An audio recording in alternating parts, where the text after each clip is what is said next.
Bienvenue. Aujourd'hui, on s'aventure dans un monde où le soleil ne brille jamais, où la pression est capable de broyer l'acier et où des secrets vieux de plusieurs millénaires dorment en silence. C'est un monde qui recouvre quand même 70% de notre planète et pourtant, il nous est plus étranger que la surface de la Lune. Allez, plongeons ensemble dans les mystères des profondeurs. Pour bien comprendre à quel point cet univers nous est inconnu, il suffit de regarder ces chiffres. 12 humains ont marché sur la Lune, qui est à plus de 380 000 km. Mais ici, sur notre propre planète, seulement 4 personnes ont atteint le fond de la fosse des Mariannes. C'est quand même le grand paradoxe de notre époque. On a conquis le ciel avant même de connaître nos propres profondeurs. Et ces chiffres-là, ils sont juste vertigineux. Les scientifiques estiment qu'on a exploré et cartographié à peine 5% des fonds marins. Ça veut dire que 95% de l'océan, c'est-à-dire la majorité de notre propre monde, reste un mystère absolu. C'est ça, la véritable et dernière frontière de notre planète. Alors, première partie, des montagnes nées des abysses. On va voir comment les plus hauts sommets de la planète ont pu naître dans ces fosses les plus profondes. Cette frontière cachée n'est pas juste un lieu passif, elle a littéralement sculpté le monde qu'on connaît. Et pour le comprendre, il faut regarder tout en haut, vers les plus grands sommets, parce que leur histoire, elle, a commencé tout en bas. Voilà une énigme qui a longtemps cassé la tête des scientifiques. On a retrouvé des fossiles de créatures marines, des roches qui ne se forment qu'au fond de la mer, tout en haut de l'Everest. Comment c'est possible? La réponse, ce n'est pas que l'eau est montée, non, c'est que la Terre elle-même est montée. Voilà comment l'impossible a pu se produire.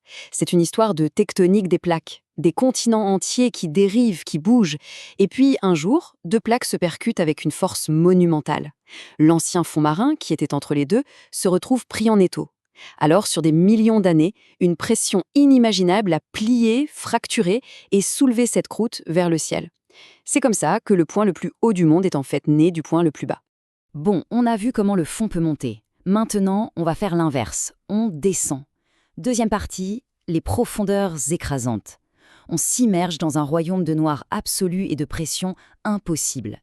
C'est ça le vrai obstacle à l'exploration. Pas la distance, mais une force invisible et implacable.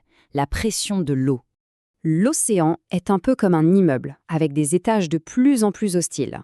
D'abord, on quitte la zone ensoleillée, où vit 90% de la vie marine. Puis, on plonge dans la zone crépusculaire, la lumière s'estompe. Ensuite, c'est le noir complet, la zone de minuit. Et enfin, tout en bas, on atteint les abysses et les fossadales. Le nom vient d'Hadès, le dieu des enfers, ça donne une idée de l'ambiance, un monde de froid glacial et de pression monumentale. Au point le plus profond de la fosse des Mariannes, la pression atteint 1100 bars. Pour se donner une idée, 1 bar, c'est à peu près la pression de l'air qu'on respire. Donc là-bas, c'est 1100 fois la pression qu'on subit en ce moment même. Le chiffre est un peu abstrait, alors on va prendre une image. Imaginez qu'on pose 50 Boeing 747 sur une seule personne. Voilà, c'est cette force-là qui s'applique sur chaque centimètre carré. La plupart des sous-marins seraient tout simplement écrasés comme une canette de soda, instantanément. On comprend mieux pourquoi cette frontière est si difficile à franchir. Et pourtant, même dans cet environnement de dingue, la vie arrive à exister. C'est ça le plus fou. Et pas n'importe quelle vie. Troisième partie, une vie au-delà de l'imagination. On part à la découverte d'organismes qui non seulement survivent, mais prospèrent là où rien ne devrait pouvoir vivre. Et franchement, ça défie tout ce qu'on sait de la biologie. Tenez, prenez juste 2 exemples complètement ahurissants. D'un côté, on a le requin du Groenland. Cette créature peut vivre plus de 400 ans. C'est le vertébré qui vit le plus longtemps sur Terre. Et à côté, il y a la méduse Turritopsis dorni. On la surnomme la méduse immortelle. Et ce n'est même pas une image. En gros, quand elle est stressée, blessée ou simplement vieille, cette méduse peut inverser son propre vieillissement.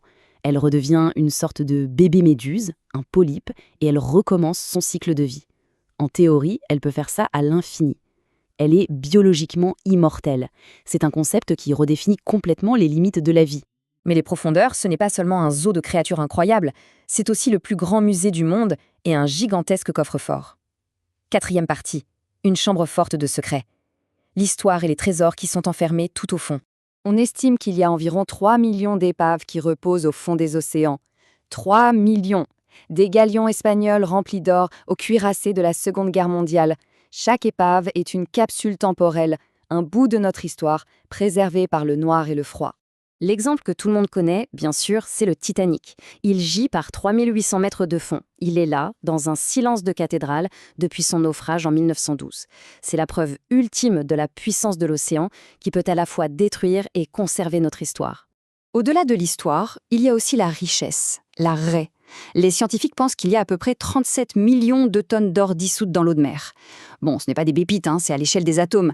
Mais si on pouvait tout récupérer, ça ferait plus de 4 kilos d'or pour chaque personne sur la planète. Alors la question évidente, c'est pourquoi on ne va pas chercher tous ces trésors? La réponse est en fait un simple calcul.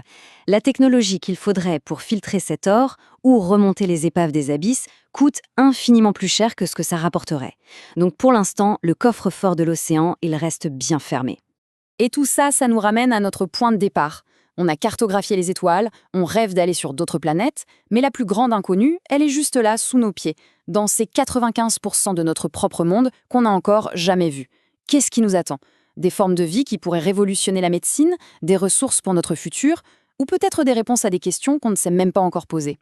L'ultime frontière, elle n'est pas dans le ciel, elle est au fond des mers.